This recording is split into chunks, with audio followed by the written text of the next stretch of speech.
안녕하세요. 오늘 여러분하고 같이 우리 그 노후 은퇴 설계에 관련된 여러분들하고 대화할 빈원호 강사입니다. 고맙습니다. 오늘의 주제는 노후자산 재배치와 행복한 인생 3모작 전략이라는 이런 주제를 가지고 여러분하고 같이 얘기를 하려고 합니다. 우리가 보통 젊은 시절부터 중장년 또 노후에 가기까지 보통 우리가 인생 2모작, 3모작 또 심하게는 4모작도 있습니다만은 보통 그렇게 얘기를 합니다. 그래서 저는 오늘 크게 1모작에서 3모작까지의 그 과정으로 여러분들하고 같이 잠깐 재미있게 얘기를 하려고 합니다. 저희가 보통 나이로 따졌을 때 30세 전후해서 취업을 한다고 봤을 때요. 그 전에도 할 수 있습니다만은 보통 30대라고 봤을 때 1모작은 주된 일자리, 처음에 이제 정상적인 직장을 들어간다고 보는 거죠. 또 아니면 다른 사업을 한다고 볼 수 있고요. 그래서 한 20년 가까이 그런 생활을 한다고 보면 주된 일자리가 한 50세까지 다니고 있다고 보고요. 그 다음에는 인생 2모작이라고 봤을 때 주된 일자리와 또 일종의 그 과거의 젊은 시절하고 상관없이 또 다른 일자리나 다른 일을 할 수가 있습니다. 이것을 소위 우리는 여기서 재취업 일자리라고 말씀을 드릴게요. 그런 시절이 한 10년에서 15년 정도 간다고 보고요. 그러면 나이로 봤을 때 보통 한 60세에서 65세 정도 되고 그 후에 완전히 사회에서 일반적인 일자리를 은퇴하는 시기를 요즘 기준으로는 한 70 초반, 70세 이렇게 봅니다. 그래서 3모작은 처음에 주된 일자리, 그 다음에 한 2모작 할 때는 재취업 일자리 하고 3모작 관련되는 것은 사회공헌 일자리. 꼭 사회공헌이나 일자리라는 것은 어떤 사회공헌뿐만 아니라 여러 가지가 다 포함되어 있겠죠. 그래서 어떤 과거에 내가 했던 경험을 삼아서 남한테 봉사하는 일도 있을 거고 또 급여는 적지만 여러 가지로 내 어떤 건강과 사회 관계를 유지하기 위해서 하는 일자리도 다 포함된다고 할 수가 있습니다. 그래서 이런 인생 3모작 개념을 가지고 앞으로 우리는 노후에 이 재산 관계를 어떻게 해야 될까를 말씀을 드리고 여러분하고 같이 시간을 가지려고 합니다. 우리가 보통 인생에서 살면서 특히 인생 후반에는 여러 가지 젊을 때하고 다르게 리스크라는 것을 가지고 있을 수밖에 없죠. 그래서 그 리스크가 우리 인생 후반에는 굉장히 영향을 많이 미칠 수밖에 없고요. 저희가 이런 리스크를 헤쳐나가지 않으면 우리가 아무리 돈이 많고 열심히 살려고 해도 쉽지가 않습니다. 그래서 이런 리스크를 우리가 어떻게 해야 될까를 헤쳐나가야 될까를 알아야 된다는 전제하에 제가 잠깐 말씀을 드릴게요. 첫째는 소위 다 큰 우리 자녀, 우리가 중장년이고 노후가 되면은 자녀들이 컸겠죠, 상대적으로. 그러면은 다 큰 성인 자녀 문제가 첫 번째라고 저는 보고요.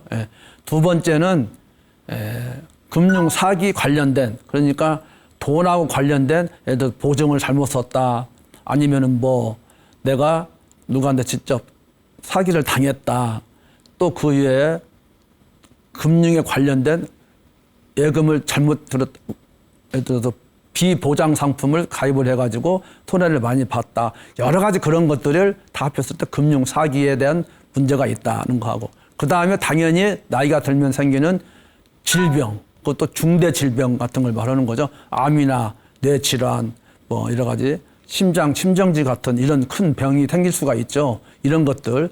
그 다음에 주된 일자리에서 나오다 보니까 창업을 하게 됩니다. 재취업보다도.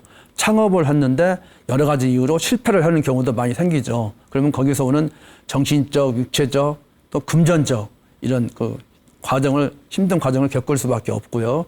맨 마지막에는 또 나이가 들면서 상대적으로 늦은 마지막에 황혼 이혼도 하나의 큰 리스크 중에 하나라고 볼 수가 있습니다. 그런데 우리가 여기에서 이제 강조하고자 하는 건 성인들이 요즘은 결혼을 늦게 하거나 않거나 아니면 아예 부모 밑에서 그냥 같이 지내는 사람도 많이 생겼습니다. 그러니까 나이 든 부모들이 상대적으로 옛날 같으면은 벌써 시집 장가를 다 갔을 이런 자녀들을 같이 키워서 소위 캥거루 같은 자녀를 키운다는 거죠. 그래서 그런 부담이 많이 가고 본인의 노후는 상대적으로 이게 처질 수밖에 없는, 신경을 쓸 수가 없는 이런 문제까지 생긴다는 거죠. 이게 가장 큰 리스크라고 보고요. 그래서 이런 것들을 우리가 참고로 앞으로 우리가 지금 제가 설명드릴 내용을 말씀을 드리면은 같이 서로가 공감을 할 수 있지 않을까 이렇게 생각을 합니다. 네.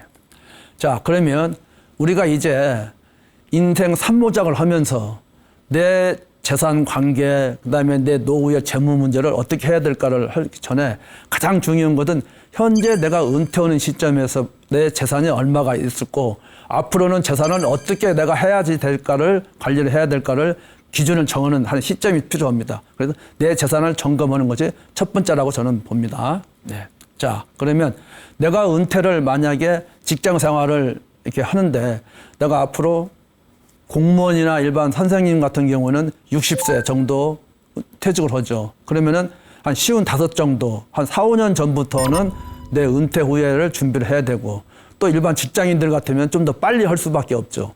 그래서 만약에 50세 같으면은 45세부터 55세에 퇴직할 것 같으면은 50세 정도부터는 최소한 준비를 해야지 내가 늦지 않게 노후 준비를 할 수 있다. 이렇게 말씀을 드릴 수가 있겠습니다. 그래서 현재 자산을 점검을 하고요. 그 다음에 내가 은퇴한 후에 몇 년 후까지, 몇 살까지 갔을 때는 내 목표 자산을 얼마까지 가지고 있어야 되겠다. 늘리든 줄이든. 주로 아마 줄이게 되는 경우가 많겠죠. 그래서 이러한 경우를 가지고 제가 우리 선생님, 우리 여러분들과 같이 얘기를 해보자 합니다. 네. 그래서 이게 중요한 이유는 우리가 은퇴를 하게 되면 당연히 수입도 줄고 또 가지고 있는 부채는 갚아야 되고 기타 여러 가지 문제가 발생을 하기 때문에 이런 것들을 전제로 제가 같이 말씀을 드리는 것이 필요하다 이렇게 생각을 합니다. 그리고 당연히 또 나이가 들어가면서 내 직업이나 또 가족 문제, 자녀들이 결혼을 하든 또 하지 않든 뭐 기타 또 어떤 내 배우자의 어떤 그 막말로 불의의 어떤 안 좋은 일도 생길 수도 있고요. 그런 여러 가지 변수가 생기기 때문에 이런 재산 점검은 아주 중요하다 생각을 합니다. 네. 자, 그러면 한번 볼까요? 노후 자산 관리를 하는 데 있어서는 첫째는 재무적 관점이 중요하다 이렇게 말씀을 드릴게요. 그래서 첫째, 퇴직 시점의 자산 부채 점검. 두 번째, 남아있는 생애, 퇴직 이후에 내 생애가 언제까지 갈지는 모르지만 평균 뭐 60세에 내가 퇴직을 한다 그러면은 한 30년 또 수명이 길 수 있던 40년도 되겠죠. 남아있는 생애를 내가 돈을 써야 될 때 얼마를 어떻게 써야 될지 이런 계산을 해야 되겠죠. 당연히. 그 다음에는 수시로 전문가, 이런 재무 전문가 또 아니면은 내 자신이 그걸 업데이트를 해서 예를 들어서 여러 가지 그 금전적인 이유 또 생활적인 이유 때문에 내 이런 그 노후 자산 관리를 업데이트 해야 되겠죠. 그래서 이런 것을 잘 할 필요가 있다고 하는 관점에서 저희는 재무적 관점을 하는데 여기서 중요한 것은 뭐냐. 부채는 가급적이면 퇴직 전까지는 다 일소를 해야 되지 않을까 하는 것이 제 생각입니다. 왜? 당연히 수입이 줄어들 수밖에 없는 퇴직 이후의 생활을 부채를 갚는 걸로 하다 보면은 남아있는 재산도 줄고 진짜 필요할 때 노후 재산이 없어진다는 얘기죠. 그러면은 그때 가서는 어떻게 할 거냐. 그러니까 부채만큼은 최소한도 거의 다 100% 정도까지도 갈 수 있도록 다 없앨 수 있는 이런 퇴직 시점의 그 기준은 굉장히 중요하다. 저는 말씀을 드리고요. 그 다음에 퇴직한 후에는 월 생활비를 뭐 예를 들어 70세까지는 뭐 200만 원 아니면은 뭐 300만 원도 될 수 있고 사람마다 틀릴 수밖에 없죠. 그렇게 해서 연도별로 따져가지고 내 생애를 30년 봤을 때는 월 200만 원이다면 30년이면은 얼마죠? 360개월을 월 300만 원 곱하면은 10억이다. 예를 든다면 이런 계산치를 다 가져야 내가 현재 가지고 있는 재산과 나갈 돈과를 비교를 했을 때 부족한 부분과 남는 부분을 어떻게 맞추고 조정을 해야 될지 굉장히 중요하다. 첫 번째가 바로 그것이다 하고 생각을 합니다. 네. 두 번째, 그렇게 계산이 나오면 일종의 예산을 확인해 보는 거죠. 또 지출 내용을 미리 예측을 해 보는 거죠. 그 다음에는 어떻게 할까요?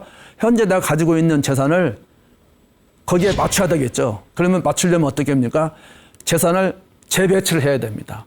그래서 첫째는 현금성 자산을 확보를 하는 걸 첫째로 하고, 두 번째는 내 나이, 또 퇴직한 후의 나이, 그 다음에 건강 상태. 사람마다 다 건강이 다 다르기 때문에 어떤 사람은 뭐 나이가 먹어도 문제가 없고, 어떤 사람은 나이가 적어도 문제가 있는 사람 많지 않습니까? 이런 것들을 따졌을 때는 안전자산 쪽으로 비중을 높여야 된다는 거 다시 한번 강조를 드리는 거죠. 그리고 투자는 내 나이에 비했을 때 부족한지 아니면은 괜찮은지도 따져봐야 되죠. 그래서 알고 계시겠지만 100에서 내 나이를 뺀 나머지 금액으로 이 자산을, 위험자산을 투자할 수 있는 비율을 맞춰서 가급적이면은 노년에 위험자산 때문에 큰 불행을 겪지 않는 이런 준비를 해야 된다. 이런 말씀을 제가 드리고 싶습니다. 네. 자, 두 번째는요.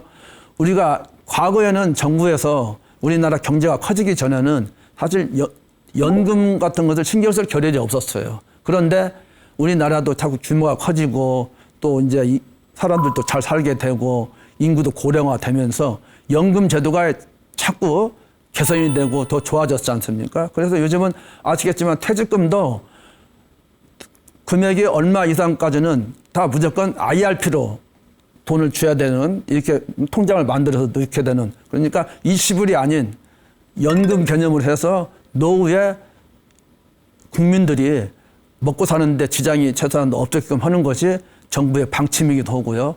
또 개인들도 그것을 요즘은 다들 인식들 하고 계십니다. 또 옛날에 같이 자녀들이 돈을 해서 노후에 자녀들의 도움을 받는 것이 아니고 내가 알아서 해야 되는 이런 시대가 됐기 때문에 연금의 의미는 아무리 강조를 해도 지나치지 않죠. 예, 그래서 우리가 알다시피 국민연금 이런 것들은 1층 구조라고 하고요. 그다음에 퇴직연금은 2층 구조. 그다음 개인연금은 3층 구조. 이렇게 기본적으로 이것은 이미 우리가 어느 정도는 다 이제 중장년쯤 되면 알고 계시리라 생각을 합니다. 그래서 자세한 설명은 드리지 않겠지만 특히 이 개인연금은 우리가 나이에 좀 젊어도 가입을 할 수가 있어요. 그렇기 때문에 언제 국민연금은 강제성 예금이기 때문에 어쩔 수 없이 연금이기 때문에 드는 거지만 개인연금은 본인의 의사에 따라 달라질 수밖에 없기 때문에 가급적이면은 일찍부터 준비를 하는 것이, 노후를 준비하는 것이 필요하다.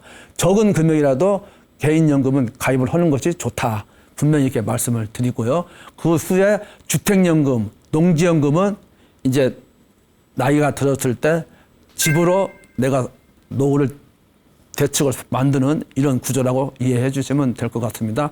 자세한 건 나중에 또 말씀드리도록 하겠습니다. 그리고 나이가 들면서 몸도 아프고 그다음에 무슨 뭐 고령이다, 또 여러 또 치매다, 그다음에 여러 가지 그런 질병 문제 이런 것이 있기 때문에 장애 문제 생기고 이런 제도를, 이런 문제를 보완하기 위해서 우리 법에는 후견인 제도를 알고 있습니다. 보통 현재는 과거에는 한정치산, 뭐 금치산 이런 제도가 있었지만 지금은 그런 그 법이 많이 바뀌어져 가지고요. 다른 후견, 여러 가지 무슨 성년 후견, 임의 후견, 뭐 특정 후견, 한정 후견 이런 식으로 해가지고 후견 제도가 나름대로의 어떤 그 의미를 가지고 있습니다. 그래서 내가 만약에 어떤 그 돈이 있는데 아직은 정신적으로나 육체적으로 말짱하고 아무 문제가 없어도 혹시 모르니까 그걸 대비할 수 있는 임의 후견 제도를 활용을 한다든지 해서 내 어떤 그 나중에라도 내 문제에 대해서 나뿐만 아니라 주변 사람들이 불행을 겪지 않도록 하는 제도가 후견 제도다 하고 말씀드리고요. 또 신탁 제도도 있습니다. 신탁은 여러 가지 제도, 신탁이라는 뜻은 믿고 맡긴다는 뜻이 아닙니까? 그런데 요즘 신문에도 많이 광고가 나옵니다만은 은행들 같은 데서는 유언 대용 신탁 이런 제도가 많이 나옵니다. 그것은 뭐죠? 유언을 미리미리 해놔야 되는데 그걸 개인이 하기에는 한계가 있습니다. 그래서 이런 큰 제도적인 금융권 이런 데서 유언 대용 신탁 같은 제도를 활용을 해서 일정한 수수료만 내면은 사후에라도 살아 생전뿐만 아니라 사후에라도 이것을 관리해줘 가지고 이런 재산 문제로 이런 유가족들이 고생을 하지 않도록 할 수 있는 이런 제도가 유언 대용 신탁이라고 있습니다. 그런 것도 잘 알아보시고 활용을 하시면 좋을 수 싶습니다. 네. 그 다음에 우리가 또 노후 자산 관리의 전략을 이제 짜야 되는데요. 이제는 우리 혼자만 많이 공부한다고 되는 거 아니죠. 상황을 많이 이해를 하고 있어야 됩니다. 가장 최근에 이제 우리가 가장 변화 중에 하나가 뭐죠? 우리가 한 24년 동안 2001년부터 지금까지는 예금을 우리가 가입을 하게 되면 또 주식도 보험도 마찬가지이기도 하지만 예금 보호 대상, 예금자 보호 대상이라는 상품, 이것은 기준이 있어요. 예금자 보호법에 근거해서. 그래서 지금까지는 한 거의 4, 5년 동안은 법에 의해서 1인당 5천만 원까지만 보호를 받는 상품, 또 해당 금융회사 이런 기준에 의해서 5천만 원까지 됐는데요. 이것을 금년 9월 1일부터는 작년에 법이 통과돼가지고 100% 상향이 된 1억으로 됐죠. 그래서 결국 그건 뭔 뜻입니까? 내가 가입을 하고 있는 그 해당 금융회사가 여러 가지 이유로 파산이 됐거나 아니면 뭐 영업을 할 수가 없거나 그래서 내 예금을 내가 필요할 때 못 받는 경우를 대비했을 때 법에서 보호를 해줄 수 있는 대상을 말하는 거죠. 그래서 그게 1억이다 하는 것을 제가 참고로 말씀을 꼭 드리니까 이거 지금까지 했던 관례대로만 판단하시면 안 되니까요. 잘 미리미리 준비를 해놓으실 필요가 있다 말씀을 드리고요.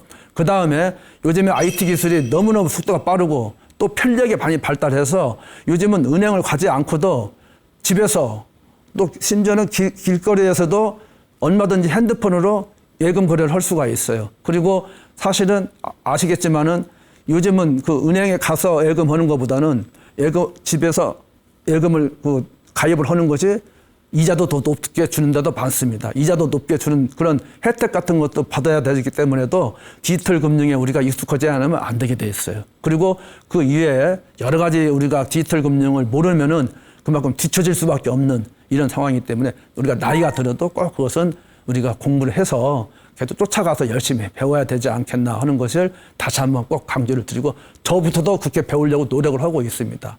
그 다음에 가장 또 마지막 중요한 것은 우리가 아무리 노력을 하고 해도 남한테 사기를 당하거나 쓸데없는 대출을 우리가 쓰거나 아니면 요즘 말로 하면은 스미싱, 요즘은 우리가 소비 쿠폰 해가지고 정부에서 요즘 발행을 하고 있는데 매일 나오지 않습니까? URL을 영어로 쓴 URL을 스미싱 해가지고 금융 사기범들이 이용을 하고 사용을 하고 있다는 것을 정부에서 매년 강조를 하고 있는데요. 그런 스미싱 같은 금융 사기 문제를 잘 공부를 하셔가지고 그런 문제가 안 생기고 또 설사 당했다 하더라도 빨리 그것을 관리를 잘 할 수 있도록 하는 이런 노력을 우리가 많이 해야 됩니다. 안 그러면은 그동안에 쌓아왔던 내 어떤 그 재산적인 문제가 물거품이 될 수가 있으니까요. 그래서 그것을 다시 한번 꼭 강조를 드리는 바입니다. 네. 그 다음에 두 번째 노후자산 관리에는 뭐가 있을까요? 우리가 돈을 벌고 하는 목적이 다 뭐죠? 돈이 목적이 아니고 내 사회적인 관계, 내 건강, 또 우리 가족의 어떤 행복 이런 것들을 다 위해서 우리가 돈을 벌고 노력을 하는 것이지 돈 자체가 목적은 아닐 것이다 이거죠. 그러면 결국 뭐죠?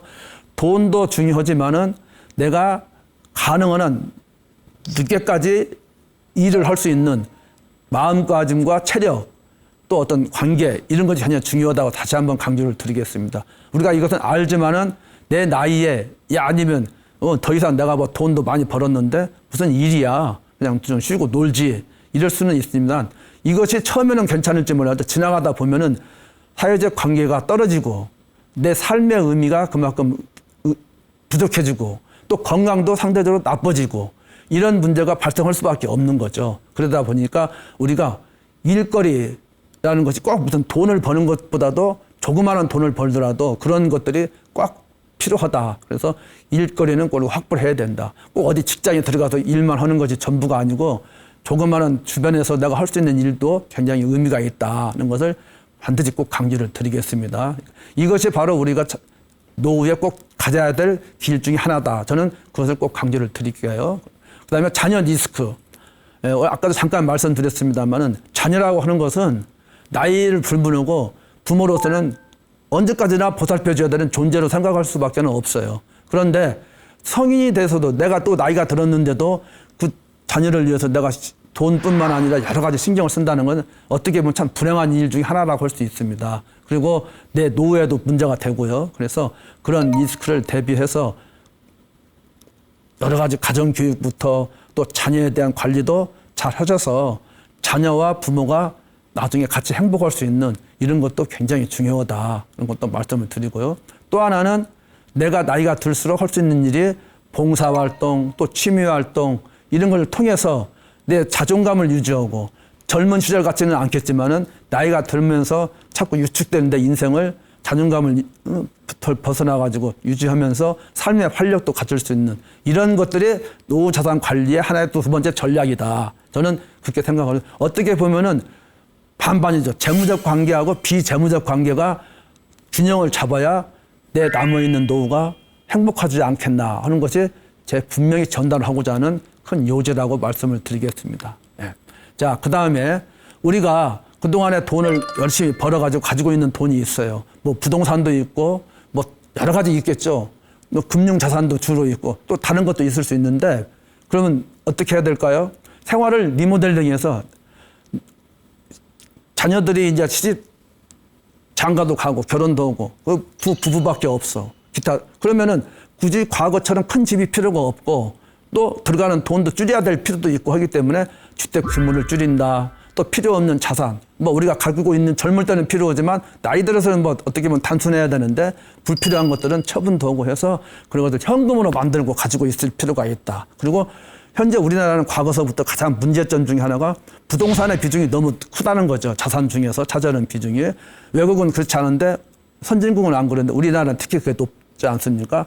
이 재산을 불리는 가장 큰 저기로 수단으로 부동산을 쓰고 있는 것이 현실입니다. 그런데 이것을 금융자산으로 재조정해서 주택연금으로 활용한다는 방법이라든지 여러 가지 그런 것들을 우리는 좀 더 연구를 하셔가지고 부동산이 내 노후의 최고의 자산이라는 그 인식부터 좀 바꾸는 것이 저는 굉장히 중요하다. 아마 정부에서도 그런 식으로 정책적으로라도 더 자꾸 나오지 않을까. 저도 그렇게 생각을 하니까요. 우리도 다 같이 최소한도 뭐 5대5라고 할까요? 예, 그게 더 중요하다고 할 수 있습니다. 이 5대5라는 것은 제 생각이긴 합니다만은 그 정도 선에서 가고 하면은 우리 어느 정도 노후에 큰 문제는 없지 않을까 하는 것이 제가 드리고자 하는 말씀 중에 하나입니다. 네. 자, 그 다음에 우리가 이제 노후에 이제 여러 가지 말씀을 드렸는데 돈 관계 중에서 결국은 우리가 노후에 남한테 자식한테 손 안 벌리고 남한테 손 안 벌리고 내가 그래도 여유 있게 살 수 있으려면 연금은 필수 불가결하죠. 그래서 국민연금 이런 것은 기본적인 거고요. 예. 퇴직연금, 뭐 그다음에 개인연금 이것도 포함되는데 요즘 정부에서 아시겠지만은 65세 이상 노인들한테 전 국민의 전 노인들의 70%까지는 주는 기초연금 제도라고 다 아실 겁니다. 이 기초연금은 왜 줄까요?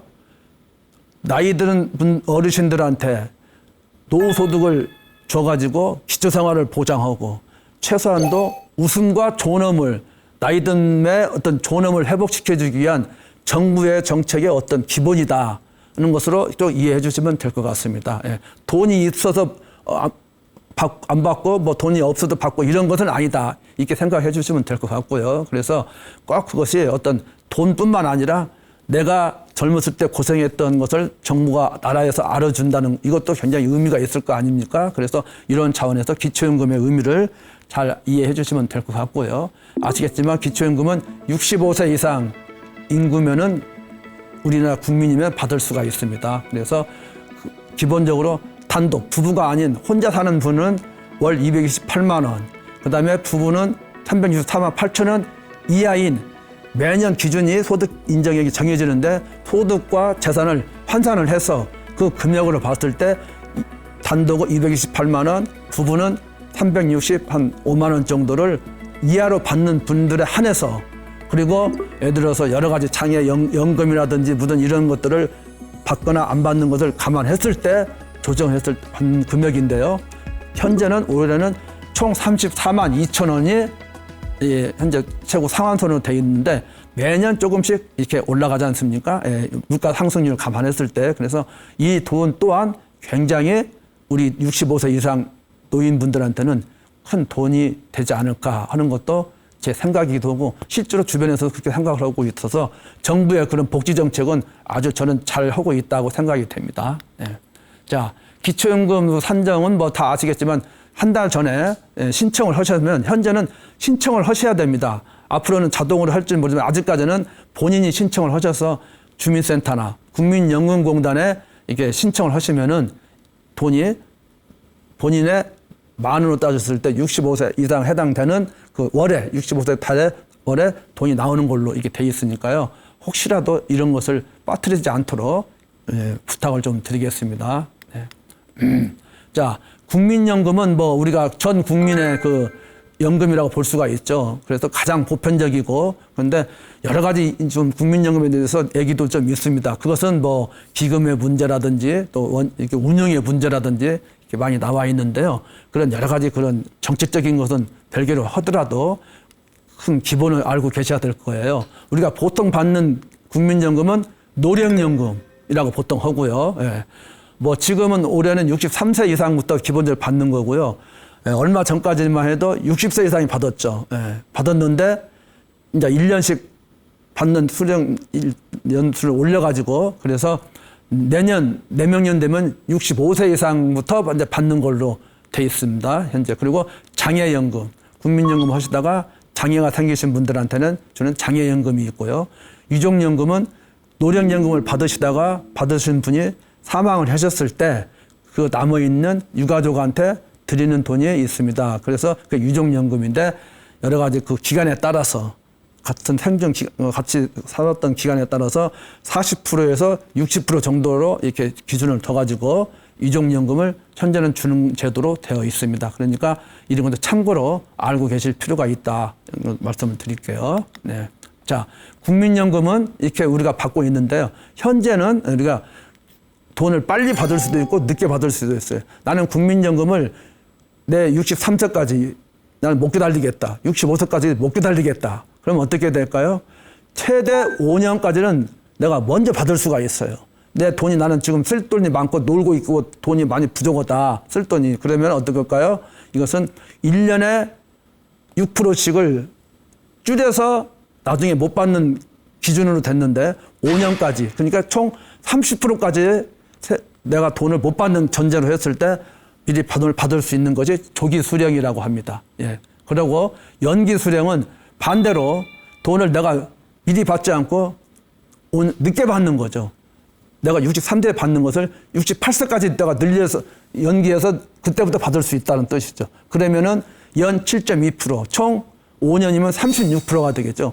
68세부터는 내가 사망할 때까지 36%를 더 얹혀서 받을 수 있다는 뜻입니다. 그게 연기 수령 금액이다 이거죠. 그래서 이런 제도도 있다는 거 참고로 알고 계실 필요가 있습니다. 그래서 이것도 연으로 계산은 돼 있지만은 월로 계산을 하게 됩니다. 정확하게. 그래서 뭐 연 기준이 아닌 정확히 따지면 월별로 따지는 하는데 크게 이해를 돕기 위해서는 연 6%, 조기 수령은 연기 수령은 연 7.2%를 먼저 받느냐 늦게 받느냐에 따라서 나중에 국민연금 수령액이 달라진다. 이거 꼭 참고로 알고 계실 필요가 있습니다. 그리고 우리가 또 한 가지는 나이가 들면서 남한테 본의 아니게 어떤 그 돈에 의해서 문제가 돼가지고 내 돈이 남의 어떤 압류가 되거나 또 남이 내 돈을 이렇게 강제로 가져가야 될 경우가 생깁니다. 이럴 경우를 대비했을 때 어떻게 해야 되겠죠? 정부에서는 국민연금 안심통장이라는 게 있어요. 그래서 이런 통장을 만들어 줍니다. 그래서 누구도 이 국민연금 통장을 만들게 되면은 어느 경우에라도 이분들한테 185만 원 범위 내에서는 압류가 금지가 됩니다. 그래서 이런 통장을 만들어서 최소한도의 어떤 인간적인 생활 그리고 최소한도 어떤 살아가는 데 있어서의 기본 권리를 보장을 해준다는 차원에서 이런 국민연금 안심통장 제도가 있다는 것도 꼭 아셔가지고 나이가 들면서 나 큰일 났는데 남한테 나 돈 갚아야 될 것도 있고 돈 못 갚아도 부채 문제가 때문에 하는데 어떻게 할까 이런 고민은 안 하셔도 될 것 같다 이거죠. 그래서 이런 제도도 있다는 거 아셔서 국민연금을 받으시는 분들 입장에서는 내가 혹시라도 남한테 빚진 거 있다, 뭐 보증승계 있다, 뭐 아니면 뭐 어떤 정부 차원에 내가 내야 될 돈을 세금을 못 냈다. 이런 것들도 다 감안을 하셔가지고 이런 것들을 아시기 바라는 것이 굉장히 중요하다 말씀을 드리겠습니다. 그 다음에 주택연금은요. 우리가 보통 보면은 그전에는 한 60세 이상이면 됐지만 최근에 바뀌어서 법이 부부 중에 한 분만 55세 이상이면 자기 소유하고 있는 그 집을 담보로 최소한도 공시가격은 12억 원 이하입니다. 전에는 몇 년 전까지만 해도 12억이 안 됐는데 개정이 돼가지고 12억까지는 공시지가 12억까지는 내가 연금을 받을 수 있는 제도가 있다. 이제 시가로 따지면 보통 평균적으로 한 17억, 뭐 18억 집마다 다를 수 있습니다만은 그러니까 시가로는 더 높겠죠 당연히. 그러니까 공시가격 12억 원까지는 내가 주택금융공사를 통해서 주택연금을 받을 수 있는 제도가 있다. 이것도 꼭 반드시 아시고 주택을 옛날에 한 채만 됐지만 지금은 내가 주택이 여러 채라도 그걸 합쳐서 12억이면 이하이면 됩니다. 그래가지고 뭐 옛날 같으면은 전세 외부 사람이 월세로 들어올 수가 없는데 지금은 그런 제한도 풀어졌기 때문에 얼마든지 그것을 다 감안했을 때 이런 대출을 받을 수 있는 제도가 있다는 거. 그래서 그것도 참고로 아시기 바라고요. 또 하나는 그 주택연금을 신청해서 받는 분이 사망을 했을 때는 어떻게 될 거냐. 이런 문제가 많이 있습니다. 그래서 이런 문제도 배우자한테 승계가 가능하도록 돼 있고 그런데 이것을 처음에 가입을 하실 때 그걸 잘 알아보셔가지고 문제가 없도록 해주시고 아까 처음에 말씀드린 유언 대용 신탁 같은 것을 활용을 해서 혹시라도 내가 사망을 해도 내가 만약에 연금 받는 본인이라 하더라도 내가 죽었을 때도 내 배우자가 나를 승계해서 주택연금을 받을 수 있는 문제가 없도록 잘 만들 수 있는 제도가 있다는 것도 감안하셔가지고 신청을 해주시면은 나중에라도 자녀들이라도 또 아니면 어떤 그 자녀들끼리 문제가 생기지 않도록 할 수가 있다. 이런 제도가 있다는 거 다시 한번 말씀을 드리겠습니다. 그 다음에 참고로 주택연금과 같은 원리인데요. 농지연금이라는 거 있습니다. 그래서 농지연금을 우리가 가지고 있으면 농지를 가지고 있으면 정부에서 주택연금 같은 논리로 이렇게 노후에 돈을 이렇게 받을 수 있는 이런 제도가 있다. 그래서 크게는 농지연금은 밭, 논, 과수원 이렇게 세 가지를 현재 기준으로 하고 있습니다. 그래서 일반 임야는 해당이 안 되죠. 그래서 밭과 논과 과수원 세 가지 정도는 이 농지연금의 대상이 된다. 이렇게 이해해 주시면 되고요. 그 다음에 나이는 받을 수 있는 나이는 60세 이상 또 영농 경력 몇 년, 5년 이상 뭐 이런 것들 쭉 있다는 거 꼭 아시고 신청은 한국농어촌공사에서 받고 있다. 이렇게 신청할 수 있다. 이런 말씀을 드릴게요. 아까도 잠깐 말씀드렸지만은 예금 보호 받는 것이 굉장히 또 중요합니다. 우리가 이제는 9월 1일부터는 최소한도 이자 포함, 원금 이자 포함해서 1억까지는 동일 금융기관에서는 보호를 받기 때문에 물론 법에 근거한 예금이나 금융기관에 한해서 받을 수 있는 거지 아무 예금이나 받는 건 절대로 아닙니다. 네. 그래서 만약 가족이 4명이면은 예를 들어서 1억씩으로 받는다면 최대 4억까지 받을 수 있다는 거 참고로 말씀을 드립니다. 그래서 이런 관계를 정확히 이해를 해 주시는 것이 내 노후의 재산을 잘 관리하는 것이라고 저는 분명히 말씀드리겠습니다. 네. 그다음에 차고송금 반환 제도라고 반환 지원 제도라고 있습니다. 정확히 말하면 차고송금 반환 지원 제도라는 것은 어떤 것이냐면요. 우리가 과거에 은행 같은 데 가서 돈을 보낸 적이 많아요. 송금이라고 하죠. 송금. 그런데 과거에는 은행에 가서 뭐 돈을 뭐 아는 사람한테 10,000원을 보낸다, 20,000원을 보낸다 했지만 요즘은 뭐 컴퓨터나 또 핸드폰으로 다 돈도 보내고 있어요. 뭐 굳이 은행을 안 가도 다 보내고 또 일반 ATM 기계에 있는 데 가서 보내기도 하고 다 보내기도 하죠. 그런데 문제는 뭐죠? 이제 나이가 들어서도 그렇고 또 그렇지 않아도 그러는데 상대방 보내는 돈을 받는 분의 번호를 잘못 알아가지고 또는 착오로 잘못 누를 수가 있어요. 예를 들어서 0을 눌러야 되는데 뭐 6을 눌렀다. 또 금액을 100만 원을 보내야 되는데 잘못 누르다 보니까 1,000만 원을 보냈다. 이럴 수가 있습니다. 그러면 1,000만 원을 잘못 보냈으면 900만 다 돌려받아야 되는데 상대방 쪽에서 돈을 받은 쪽에서 돈을 돌려주면 되는데 안 돌려주거나 연락이 안 될 수가 있습니다. 예를 든다면 또 번호를 잘못 눌러가지고 딴 사람이 받았거나 결론적으로 내가 돈을 보내고자 하는 그 의도대로 안 되고 돈이 착오가 돼가지고 내가 큰 손실을 봤을 때 얘기를 드리는 겁니다. 그러면 이게 어떻게 할까요? 예. 그래서 이것을 예금보험공사에서는 제도를 2021년도에 7월 달에 만들어 가지고 지금 한 4년 됐습니다. 그래서 그동안에 금액을 올렸는데요. 그래서 올해부터는 1억까지 그 금액을 1억까지 착오로 잘못 보낸 돈이 있을 때는 다시 되돌려 받을 수 있는 제도를 만들었습니다. 그게 바로 착오손금 반환 지원 제도입니다. 정확히 얘기하면. 그래서 이런 것을 내가 예를 들어서 뭐 은행에다가 돈을 내 친구한테 보냈는데 가족은 괜찮죠. 친구한테 보냈는데 다른 사람한테 잘못 보냈어요. 번호를 잘못 눌러가지고. 또 금액을 잘못 보냈어. 이랬을 때는 1년 이내에 반환을 요청할 수가 있어요. 그쪽 돈을 안 돌려줬을 때. 그랬을 때 안 돌려주거나 뭐 모른다거나 뭐 이렇게 연락이 안 되거나 이럴 수가 있겠죠. 그랬을 때 어떻게 합니까?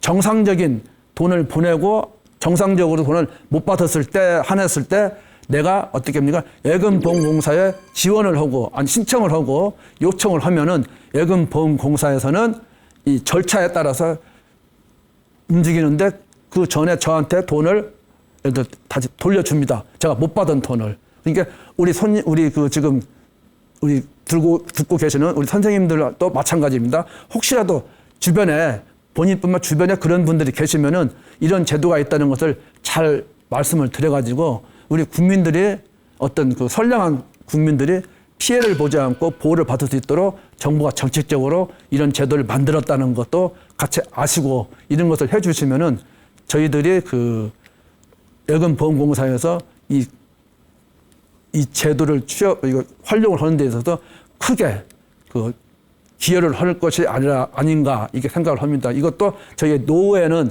굉장히 중요한 일 중에 하나라고 생각을 합니다. 그래서 정부가 좋은 제도를 저는 만들었다고 생각을 하거든요. 그래서 저는 이런 것을 주변에도 많이 홍보를 하고 다닙니다, 사실은. 그래서 절대로 이런 제도가 있다는 것도 꼭 감안하셔서 이렇게 여러분들께서는 널리 홍보를 해주시기를 다시 한번 부탁을 좀 드리겠습니다. 네. 자, 지금까지 제가 쭉 말씀을 드렸습니다만은 앞으로 저희 그 노후에 우리가 여러 가지 인생 산막을 행복하게 보내려면은 노후에 관련된 재무 플러스 행복과의 관계를 우리가 잘 유지하는 것이 굉장히 중요합니다. 그래서 우리가 앞으로 돈 때문에 노후에 힘든 일이 없어야 되겠지만 또 반대로 돈 때문에 남을 모르고 내 인생만 사는 것도 또한 어떻게 보면 안 좋은 거지 않습니까? 그래서 이걸 잘 융화를 해서 잘 살면 제가 오늘 여러분들하고 같이 이런 대화를 나눈 것이 큰 보람이고 큰 어떤 그 제 생애에도 큰 제 의무를 어느 정도는 했다고 저는 감히 자부를 하고 싶습니다. 오늘 이렇게 긴 시간 제 얘기를 잘 들어줘서 너무너무 고맙습니다. 감사합니다.